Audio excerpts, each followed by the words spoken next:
الرحمن الرحیم صرف 5 منٹ کا مدرسہ قرآن و حدیث کی روشنی میں 16 محرم الحرام قوم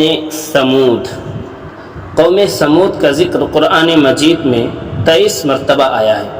قوم عاد کی ہلاکت کے بعد یہ عرب کی مشہور اور قدیم ترین قوم ہے۔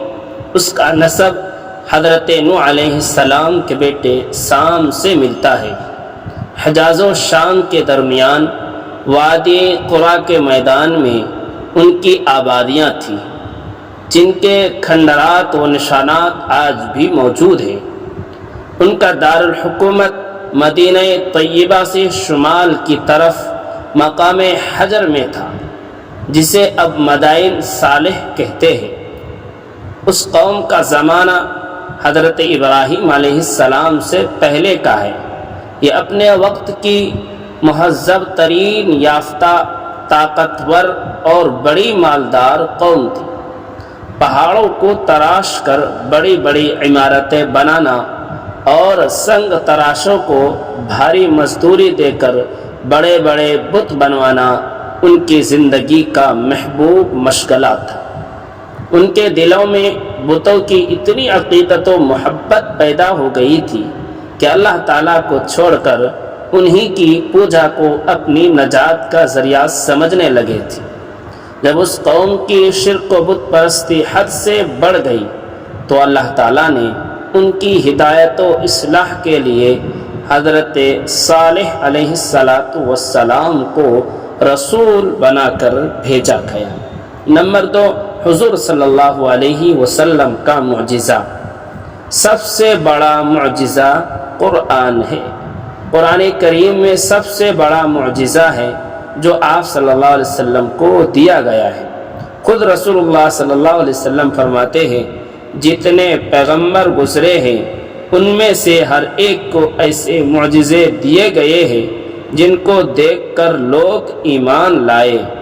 بعد کے زمانے میں ان کا کوئی اثر نہ رہا، اور مجھ کو جو معجزہ اللہ تعالیٰ نے دیا ہے وہ قرآن ہے، جس کو وحی کے ذریعے مجھ پر اتارا ہے۔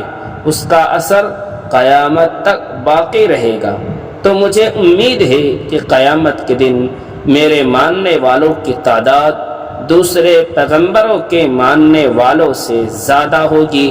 بخاری شریف حدیث نمبر 4981۔ نمبر 3، ایک فرض کے بارے میں، نماز میں قبلے کی طرف رخ کرنا۔ قرآن میں اللہ تعالیٰ فرماتا ہے، تم جہاں کہیں بھی رہو نماز میں اپنے چہرے کو اسی یعنی بیت اللہ شریف کی طرف کیا کرو۔ سورہ بقرہ آیت نمبر 144، یعنی قبلے کی طرف رخ کر کے نماز ادا کرنا فرض ہے۔ نمبر 4، ایک سنت کے بارے میں، شام کے وقت کی دعا۔ رسول اللہ صلی اللہ علیہ وسلم شام کے وقت یہ دعا پڑھتے تھے، امسینا و امسی الملک للہ والحمد کلہ للہ لا شریک لہ لا الہ الا اللہ و الیہ المصیر، جس کا ترجمہ ہے، ہم نے اور پوری دنیا نے شام کی اللہ کے لیے، اور تمام تعریفیں اللہ کے لیے ہے، اس کا کوئی شریک نہیں، اللہ کے سوا کوئی معبود نہیں، اور اسی کی طرف لوٹنا ہے۔ حدیث نمبر 604۔ نمبر 5، ایک اہم عمل کی فضیلت، آگ بجھانے کی دعا۔ رسول اللہ صلی اللہ علیہ وسلم نے فرمایا، جب تم کہیں آگ لگی ہوئی دیکھو تو اللہ اکبر کہو، کیونکہ اللہ اکبر کہنا اس آگ کو بجھا دیتا ہے۔ عمل اليوم واللیل لابن سن حدیث نمبر 294۔ نمبر 6، ایک گناہ کے بارے میں، تنگی کے ڈر سے فیملی پلاننگ۔ قرآن میں اللہ تعالیٰ فرماتا ہے، اپنی اولاد کو تنگی کے ڈر سے قتل مت کرو، ہم ان کو بھی رزق دیں گے اور تم کو بھی، بے شک ان کا قتل کرنا بڑا گناہ ہے۔ سورہ بنی اسرائیل آیت نمبر 31 پر۔ خلاصہ، معاشی تنگی کے ڈر سے بچوں کو مار ڈالنا یا حمل گرانا یا اور کوئی تدبیر اختیار کرنا کہ حمل ہی نہ ٹھہرے، یہ سب گناہ اور حرام ہے۔ نمبر 7، دنیا کے بارے میں۔ دنیا کی چیزیں چند روزہ ہے۔ قرآن میں اللہ تعالیٰ فرماتا ہے جو کچھ بھی تم کو دیا گیا ہے وہ صرف چند روزہ زندگی کے لیے ہے اور وہ اس کی رونق ہے، اور جو کچھ اللہ تعالیٰ کے پاس ہے وہ اس سے کہیں زیادہ بہتر اور باقی رہنے والا ہے۔ کیا تم لوگ اتنی بات بھی نہیں سمجھتے ہو؟ سورہ قصص آیت نمبر 60۔ نمبر 8، آخرت کے بارے میں۔ اہل جنت کو خوشخبری۔ رسول اللہ صلی اللہ علیہ وسلم نے فرمایا، ایک پکارنے والا جنتیوں کو پکار کر کہے گا تم ہمیشہ تندرست رہو گے، کبھی بیمار نہ ہوگے، تم ہمیشہ زندہ رہو گے، کبھی موت نہیں آئے گی، تم ہمیشہ جوان رہو گے، کبھی بوڑھے نہیں ہوگے، تم ہمیشہ خوشحال رہو گے، کبھی محتاج نہ ہوں گے۔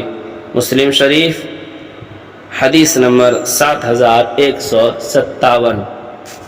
نمبر 9، طب نبوی سے علاج۔ میتھی سے علاج۔ رسول اللہ صلی اللہ علیہ وسلم نے فرمایا میتھی سے شفا حاصل کرو۔